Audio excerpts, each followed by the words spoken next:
भगवान शिव को बनना पड़ा सेवादार। काशी में विद्यापति नाम के एक बहुत बड़े विद्वान पंडित रहते थे। वह बड़े सरस और मधुर भाषी भी थे, लेकिन वह बहुत दुखी रहते थे। कारण था उनकी पत्नी बड़ी कर्कश और लड़ाकू थी। विद्यापति भोलेनाथ के भक्त थे। प्रतिदिन पूजा करने के वक्त आँखों में आंसू भरकर कहा करते थे, बम भोले, ऐसी जोड़ी क्यों मिलाई? कुंवारा ही रखते तो तुम्हारा क्या बिगड़ जाता? पर भोलेनाथ जी भी क्या करते, कर्मों का फल तो भोगना ही पड़ता है। पिछले जन्म में विद्यापति ब्राह्मण कुमार थे। वह बड़े चंचल और नटखट थे। स्त्रियों की गागर फोड़ने में उन्हें बड़ा मजा आता था। एक दिन उन्होंने एक हरिजन वृद्धा की गागर को निशाना बनाया। घड़ा फूट गया, पानी गिर गया। बुढ़िया आंखों में आंसू लिए बोल उठी, इस जन्म में तो नहीं, अगले जन्म में देख लूंगी। वही हरिजन बुढ़िया विद्यापति की धर्म पत्नी बनी। एक दिन भोलेनाथ से विद्यापति का दुख देखा न गया और एक गरीब युवक के रूप में विद्यापति के सामने उपस्थित हुए और उन्हें प्रणाम करके बोले, पंडित जी, आपका नाम सुनकर बड़ी दूर से आ रहा हूँ।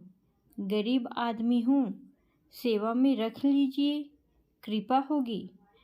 घर का काम काज से लेकर बस्तर करने तक और घर बाहर का सारा काम करूँगा। लोग मुझे जागना कहते हैं।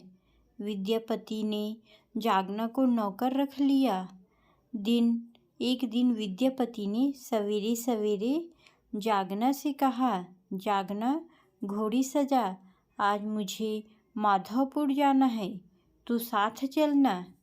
जागना झटपट घोड़ी सजाकर ले आया और पंडित विद्यापति सज धज कर अपनी राशि घोड़ी की पीठ पर बैठ गए। जगना घोड़ी की लगाम पकड़कर चलने लगा। चलते चलते उन्हें दोपहर बीत गया। विद्यापति को जंगलों के बीचों बीच पहुंचकर प्यास लगी।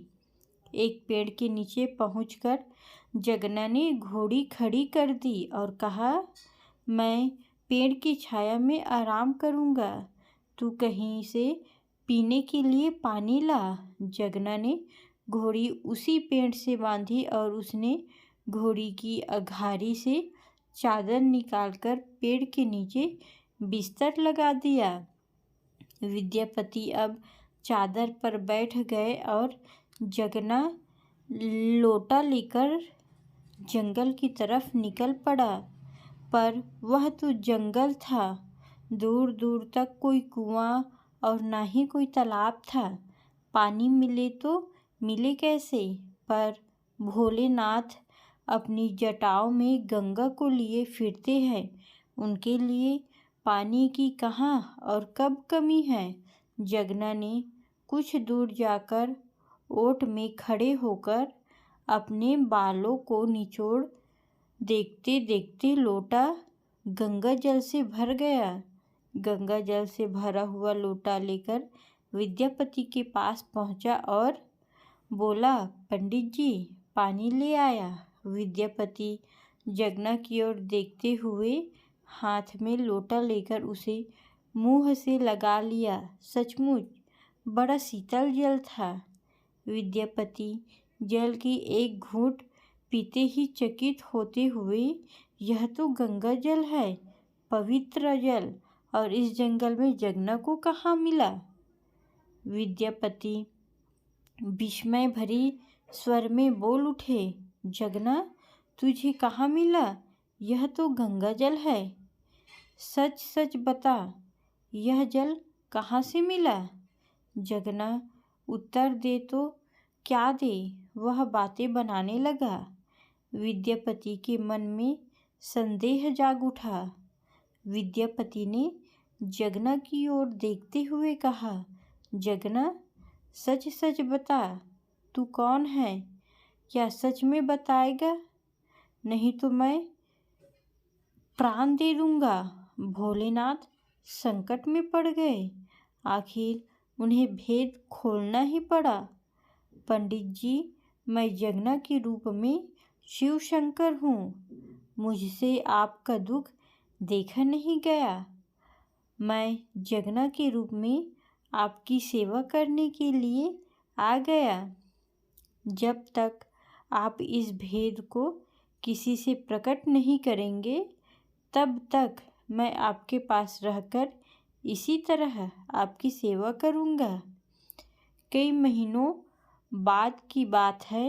एक दिन पंडिताइन ने जगना को सब्जी खरीदने के लिए भेजा था, लेकिन उसे लौटते समय काफ़ी देर हो गई। जिस तरह चूल्हे में आग जल रही थी, उसी तरह पंडिताइन का कलेजा जलने लगा।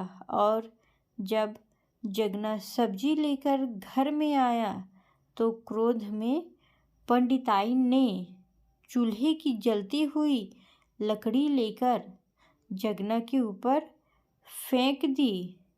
विद्यापति शिव शंकर को दिए वचन की बात भूल गए और ऊंचे स्वर में बोले, अरे चंडालिन, जगना तो साक्षात भोलेनाथ है।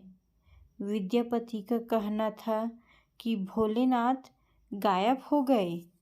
विद्यापति क्या करते सिवाय आंसू बहाने के, और इस बात पर पश्चाताप करने लगे और बाद में भगवान शिव से माफ़ी मांगी।